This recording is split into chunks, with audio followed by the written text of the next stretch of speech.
నమస్తే. ఇప్పుడు మీరు వినబోతున్నది ఎంతో ఇంట్రెస్టింగ్‌గా కొనసాగే డిటెక్టివ్ స్టోరీ 'బ్లైండ్ లేడీ'. ఇక కథలోకి వెళ్తే, బాస్, మాలతి చంద్ర ఈ మధ్య మర్డర్ అయిన చంద్రవర్ధన్ గారి భార్య. మీ అపాయింట్మెంట్ కోసం వెయిట్ చేస్తున్నారు. మీరు టైం చెప్తే. తన సెక్రటరీ స్టెల్లా ఫోన్ కట్ చేస్తూ. అర్జెంటా? అర్జెంట్ అయితే ఇప్పుడే పంపించు, లేదంటే. బాస్, ఆమె చాలా ఆందోళనగా ఉన్నారు, ఏడ్చేస్తున్నారు. ముందు కన్సోల్ చేయండి, ఆమె రిలీఫ్ అయ్యాక పంపించు. నమస్తే డిటెక్టివ్ బాలి గారు. 10 ఏళ్ల అమ్మాయితో వచ్చిన మాలతి చంద్ర మూర్తీభవించిన ధాన్యానికి ప్రతిరూపంలా ఉంది. ఆమెతో పాటు వచ్చిన స్టెల్లా నెమ్మదిగా ఇద్దరినీ కూర్చోబెట్టింది. తను నోట్ ప్యాడ్తో మరో కుర్చీలో సెటిల్ అయిపోయింది. పూర్తిగా 40 కూడా దాటని వయసులో 60 దాటిన లేడీలా ఉంది. మాలతి గారు, మీ వారి మర్డర్ కేసు దాదాపు ఫైనల్ స్టేజ్కి వచ్చిందని పేపర్ న్యూస్ కరెక్టే బాలిగారు. దానితో నా బ్రతికే ఆఖరి దశలోకి వస్తుంది. మా లాయర్ ఇప్పటికే చేతులెత్తేశారు. విధవగా మారిన నా బ్రతుకు, అనాథగా మారిన దీని బ్రతుకు దినదిన గండంగా ఉంది. పేరుకు మాత్రం ఒక పెద్ద బిల్డర్ భార్యనే, కానీ బ్రతుకు మాత్రం అనాథ బ్రతికే. భవిష్యత్తు అంతా అంధకారమే. మీ బాధ అర్థం చేసుకోగలను. ఇది కోర్టు కేసు. ఇందులో మేమేం చేయగలమో అర్థం కావటం లేదు. మా లాయర్ గారు రాంప్రసాద్ గారు, ఆయన మీకు ఫ్రెండ్ అని చెప్పారు. నేను చేయగలిగింది చేశాను. జూలీ బ్లైండ్ కాదని నిరూపించలేకపోయాను. ఒక బ్లైండ్ లేడీ తనకన్నా బలమైన వ్యక్తిని కత్తితో సూటిగా గుండెల్లో పొడిచి ఎలా హత్య చేయగలదు? పోలీస్ ఇప్పటికే ఈ కేసుని ఆత్మహత్యగా నిర్ణయించి ఫైల్ మూసేశారు. ఈ ఒక్క పాయింట్ మీదే కోర్టు కూడా కేసు కొట్టివేసే ఛాన్స్ ఉంది అంటున్నారు. నా పేరు చెప్పి తను ఏమైనా చేయగలడేమో అడిగి చూడండి. నేను ఫోన్ చేసి కేసు గురించి వివరిస్తాను. ఇక మీ అదృష్టం మీద ఆధారపడి ఉంటుంది అన్నారు. బాలి గారు, మీరే మాకు దిక్కు. ఆస్తి కన్నా నా భర్తను అమానుష్యంగా పొట్టను పెట్టుకున్న ఆ మాయలేడీకి శిక్ష పడాలి. ఆపుకోలేని దుఃఖంతో గట్టిగా ఏడ్చేసింది. తల్లిని పట్టుకొని ఆ పాప కూడా ఏడుపు మొదలుపెట్టింది. స్టెల్లా లేచొచ్చి ఇద్దరిని ఓదార్చింది. మాలతి గారు, మీ బాధ నాకు అర్థమైంది. నేను రాంప్రసాద్తో మాట్లాడతాను. కేసు వివరాలు తెలుసుకొని నేనేమైనా చేయగలిగితే తప్పకుండా చేస్తాను. మీరు మీ ఫోన్ నెంబర్, అడ్రస్ మా శిరీష్కు ఇచ్చి వెళ్ళండి. Case final hearing next week అన్నారు కదూ? అవును బాలిగారు. ఇవాళ 10, 17వ తారీఖున కేసు ఆఖరి వాయిదా. మీరే మాకు దిక్కు. అమ్మా, నేనేదైనా చేయగలిగితే తప్పకుండా చేస్తాను. మీరు బాధపడకండి. మీ నోటి మాటతో మాకు కొండంత ధైర్యం వచ్చింది. వస్తాను బాలిగారు. అవినాష్, లాయర్ రాంప్రసాద్తో మాట్లాడి కేసు పూర్తి వివరాలు తెలుసుకో. స్టెల్లా, శిరీష్కు ఈ కేసుకు సంబంధించిన టీవీ క్లిప్పింగ్స్ ఉంటే పెన్ డ్రైవ్లో లోడ్ చేయమని చెప్పు. బాస్, లాయర్ గారితో మాట్లాడాను. కేసుకు సంబంధించిన ఫైల్ మెయిల్ చేస్తానన్నారు. ఆయన బ్రీఫ్ చేసిన వివరాలు: చంద్రవర్ధన్ సిటీలో పేరు మోసిన బిల్డర్. ఆయన మొదటి భార్య మాలతి. సంవత్సరం క్రితమే ఈ జూలీ అనే యువతి ఆయన జీవితంలోకి వచ్చిందంట. మొదట ఆఫీస్లో పిఎస్గా చేరిందంట. ఎలా ట్రాప్ చేసిందో వన్ ఫైన్ మార్నింగ్ చంద్రవర్ధన్ ఇంటిలోకి ఎంటర్ అయిపోయిందంట. బిల్డర్ కాకముందు చంద్ర సామాన్య వ్యక్తి. బిల్డర్గా బాగా కలిసొచ్చాక తాగుడు, పేకాట, క్లబ్బులతో పాటు అమ్మాయిల వ్యసనం బాగా అధికమైపోయి భార్య బిడ్డలకు దూరమై జూలీతోటే కాపురం పెట్టేశాడని పుకారు. ముందు చంద్రవర్ధన్ హౌస్ని కాన్సన్ట్రేట్ చెయ్యు. నువ్వో జూలీనో ఎవరో ఒకరు ఆ ఇంట్లో చేరి ప్రతి క్షణం జూలీని గమనించాలి. ఎలాంటి అనుమానం వచ్చినా రికార్డ్ చేయాలి. No time, move fast. Okay boss, నేను జూలీ ఆ పని మీదే ఉంటాం. మిస్టర్ బాలి, చంద్రవర్ధన్ కథ అనే కంటే జూలీ సస్పెన్స్ స్టోరీ అంటే బాగుంటుంది. ఎలా ట్రాప్ చేసిందో మాలతి అవుట్, తను in. Chandravardhan out forever. Julie మాలతిని ఇంటి నుంచి పంపించేశాక తన ప్లాన్ అమలు చేసింది. ఆస్తి తన పేరున రాయాలని సతాయించడం మొదలుపెట్టింది.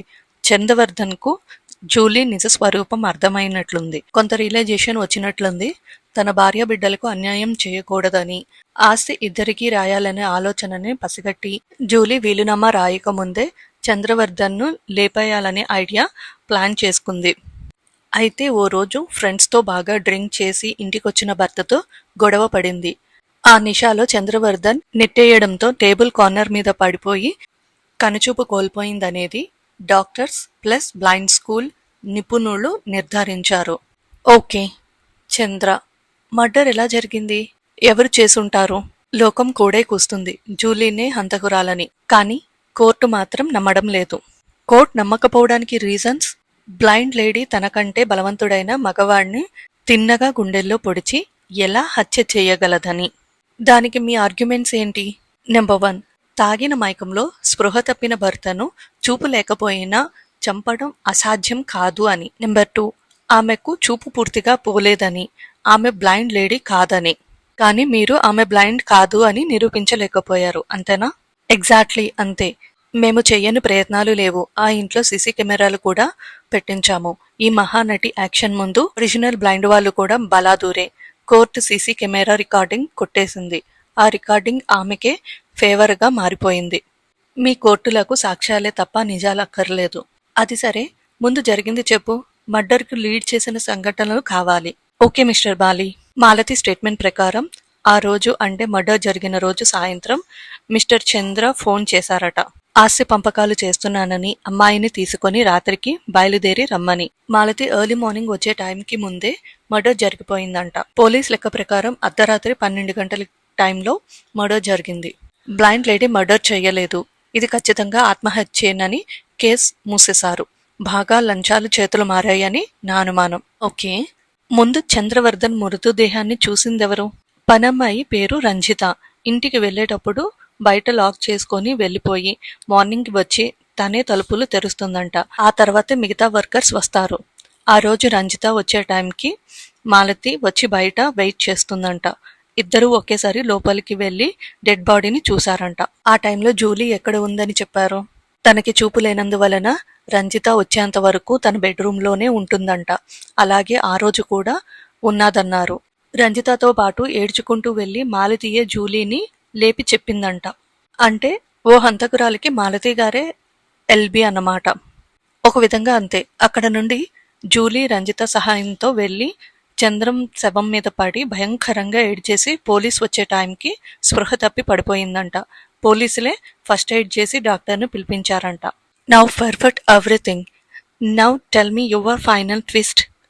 ఐ మీన్, ఈ కేసులో మా నుండి ఎలాంటి హెల్ప్ కావాలనుకుంటున్నావు? మాలతి పక్షాన న్యాయం ఉందని నా అభిప్రాయం. కానీ తగిన సాక్ష్యాలు లేక ఏమీ చేయలేకపోతున్నాను. ఇక 6 రోజుల టైం మాత్రమే ఉంది. జూలీ మామూలు స్త్రీ కాదని, ప్లాన్ ప్రకారమే చంద్రను హత్య చేసి నాటకాలాడుతుందని నా అనుమానం. ఫైనల్ హియరింగ్ అంటున్నావు. ఇప్పుడు సాక్ష్యాలు అంటే నేను మేనేజ్ చేయగలను. డబ్బుకు లోకం దాసోహం. పైగా జడ్జి గారిది మా కులమే. ఫైనల్ హియరింగ్కు ముందు ఓ అవకాశం అడిగి తీసుకుంటాను. సరే రాంప్రసాద్. మా జాకీ, అవినాష్లు గ్రౌండ్ వర్క్ చేస్తున్నారు. 2-3 రోజుల్లో రిజల్ట్ చెప్తాను. ఈ కేసుకు సంబంధించిన అవైలబుల్ మెటీరియల్స్ మా అవినాష్కి ఇవ్వు. నేను కూడా ఆ బ్లైండ్ లేడీ నటన చూడాలనుకుంటున్నాను. Thanks mister Bali. బాస్, ఇది మన శిరీష్ గ్యాదర్ చేసిన క్లిప్పింగ్కు సంబంధించిన పెన్ డ్రైవ్. ఫైల్స్ అన్ని లాయర్ గారు మెయిల్ చేశారు. నా జాకీ రంజితను ట్రాప్ చేసి తన బాయ్ ఫ్రెండ్గా ఆ ఇంట్లో ఎంటర్ అయిపోయాడు.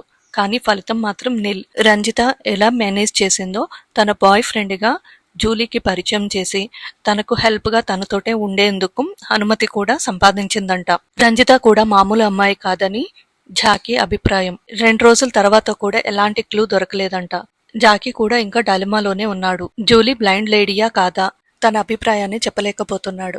కానీ జూలీతో పాటు రంజితలో కూడా ఏదో మిస్టరీ దాగి ఉందని, అదేమిటో అర్థం కావడం లేదు. ప్రయత్నిస్తున్నాను అంటున్నాడు. ఓకే, నేను చెప్పిన ఆ విషయం very important. Already ready boss. ఆ రోజు బ్లైండ్ లేడీ కేసులో తీర్పు చెప్పే రోజు. ఛానల్స్ బూస్టప్ మూలంగా రాష్ట్రంలో అన్ని ప్రాంతాల నుంచి పెద్ద ఎత్తున వచ్చిన ప్రేక్షకులతో కోర్టు గ్యాలరీ నిండిపోయింది. అన్ని ఛానల్స్ రిపోర్టర్స్తో పాటు ప్రింట్ మీడియా జనాలతో కిక్కిరిసిపోయింది. డిటెక్టివ్ బాలి సూచనలతో కోర్ట్ హాల్ సెట్టింగ్స్లో మార్పులు చేశారు. బ్లైండ్ లేడీ సీట్ జడ్జి గారి డయాస్కు ఎదురుగా, విట్నెస్ స్టాండ్ బ్లైండ్ లేడీ సీట్కు వెనుకగా జడ్జి గారి అనుమతితో అరేంజ్ చేయించగలిగాడు లాయర్ రాంప్రసాద్. ఉదయం 10:30 గంటలైంది. జడ్జి గారు చైర్లో ఆసీనులయ్యారు. బ్లైండ్ లేడీకి పక్కన రంజిత, జాకీలు నిలబడి ఉన్నారు.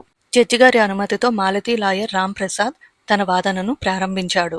యువర్ ఆనర్, కోర్టు ఫైనల్ హియరింగ్కు ముందు నా అభ్యర్థనతో అతి ముఖ్యమైన సాక్షిని ప్రవేశపెట్టేందుకు అనుమతి ఇచ్చిన కోర్టు వారికి నా హృదయపూర్వక ధన్యవాదములు తెలియజేసుకుంటున్నాను. బ్లైండ్ లేడీగా పిలువబడే ఈమె పేరు జూలీ. ప్రముఖ కాంట్రాక్టర్ చంద్రవర్ధన్ రెండవ భార్య. ఈమె హత్య చేసిందనే క్లయింట్ మాలతి గారి అభియోగాన్ని బలపరిచే తగిన సాక్ష్యాలు చూపించలేకపోయాను. బ్లైండ్ లేడీ ముఖంలో తొంగి చూసిన చిరునవ్వు జడ్జి గారి దృష్టిని తప్పించుకోలేకపోయింది. వెంటనే తన తప్పును గ్రహించినట్లు సర్దుకుంది జూలీ. లాయర్ రాంప్రసాద్ తన వాదనను కొనసాగించాడు. యువర్ ఆనర్, ఇంతకాలం చంద్రవర్ధన్ చనిపోయాడనే వాదన తప్పు అని మనవి చేసుకుంటున్నాను. చంద్రవర్ధన్ చనిపోలేదు. ఆయన సజీవంగానే ఉన్నారు. కోర్టు హాల్ అంతా నిశ్శబ్దంతో గడ్డకట్టుకుపోయింది. డిఫెన్స్ లాయర్ నిలబడి అడ్డు పడబోతుంటే జడ్జి గారు చేతి సైగతో నో అని వారించారు. జూలీ ముఖంలో రంగులు మారడం జడ్జి గారి దృష్టి నుంచి కానీ, పక్క ఛాంబర్లో సీసీటీవీ మానిటర్ ముందున్న బాలీ బృందాన్ని గాని తప్పించుకోలేకపోయింది. బాలీ తన పక్కనున్న ఫేస్ రీడింగ్ ఎక్స్పర్ట్ ను చిరునవ్వుతో చూశాడు. దానికి సమాధానంగా ప్లీజ్ వెయిట్ అన్నట్లు చూశాడు ఎక్స్పర్ట్ మిస్టర్ గోయాంక్. యువర్ ఆనర్, మీరు అనుమతిస్తే చనిపోయాడని భావిస్తున్న మిస్టర్ చంద్రవర్ధన్ ను మా ఆఖరి సాక్షిగా ప్రవేశపెడతాను. గడ్డ కట్టుకుపోయిన నిశ్శబ్దం కరిగిపోయినట్లు ఒక్కసారిగా కలకలంతో కల్లోలమైంది కోర్టు హాల్. జడ్జి గారి హెచ్చరికతో సద్దుమణిగింది. బ్లైండ్ లేడీ బాడీ లాంగ్వేజ్ లో మార్పు వచ్చేసింది. బాలీ ముఖం చిరునవ్వుతో వెలిగిపోతుంటే మిస్టర్ గోయాంక్ అర్థమైనట్లు తలూపాడు. డిఫెన్స్ లాయర్ దిక్కులు చూస్తుంటే రాంప్రసాద్ చిన్నగా నవ్వుకున్నాడు. Mister Ramprasad, your request granted. Proceed. Chandravardhan, Chandravardhan, Chandravardhan court బంట్రోతు 3 సార్లు పిలిచాడు. Coming sir. మాట్లాడుతూ మాలతీదేవి 10 ఏళ్ల కూతురైన శాలినితో నడిచి వస్తున్న వ్యక్తిని చూస్తూనే హాల్ అంతా కరతాళ ధనులతో మారుమోగిపోయింది. ప్రమాదాన్ని పసిగట్టిన రంజిత జూలీని టచ్ చేసి హెచ్చరించాలనే ప్రయత్నాన్ని గమనించిన జాకీ రంజిత చేతిని కదలకుండా గట్టిగా పట్టేశాడు.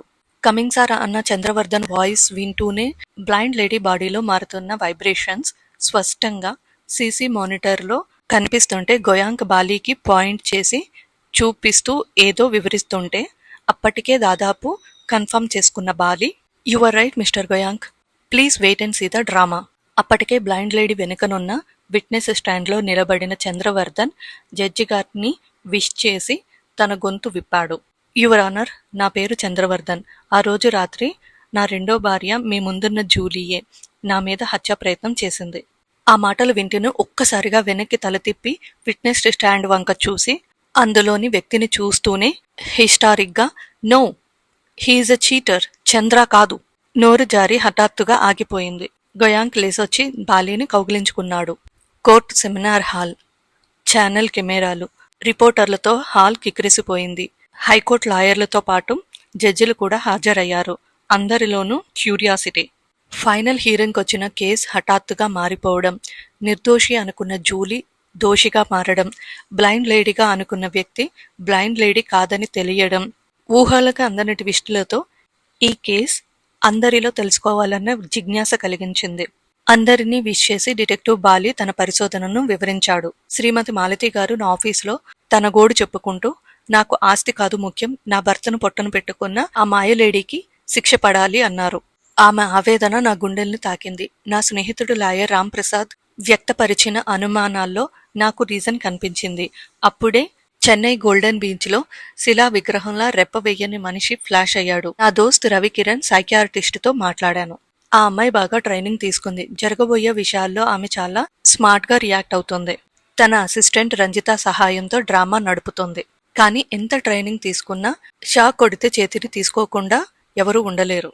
దాన్నే మనం అసంకల్పిత ప్రతీకార్యచర్య అంటాం. అటువంటి సంఘటన క్రియేట్ చేయగలిగితే కేస్ సాల్వ్ అయ్యే ఛాన్స్ ఉంది అన్నాడు. దాని పర్యవసానమే ఈ నాటకం జడ్జి గారి సహాయంతో విజయవంతం అయింది. మా అవినాష్ చంద్రవర్ధన్ వయసుని స్టడీ చేసి అనుకరించాడు. అదే జూలీకి షాక్ తెప్పించింది. ఒకే ఒక్క క్షణంలో చంద్ర గొంతు, తనే హత్యా ప్రయత్నం చేసిందన్న స్టేట్మెంట్, అసలు ఆస్తి కోసం చంద్రను చంపిన ప్లాన్ తలకిందులవుతుందేమోనన్న భయం ఒక్కసారిగా మెదడును డామినేట్ చేయడంతో తట్టుకోలేకపోయింది. తన నాటకాన్ని మర్చిపోయి బయటపడిపోయింది. బాలీ మాటలు పూర్తి చేయకముందే కరతాళ ధనులతో హాల్ మారుమోగిపోయింది. హఠాత్తుగా తన కూతురుతో వచ్చి బాలీ పాదాల మీద పడిపోయింది శ్రీమతి మాలతీదేవి.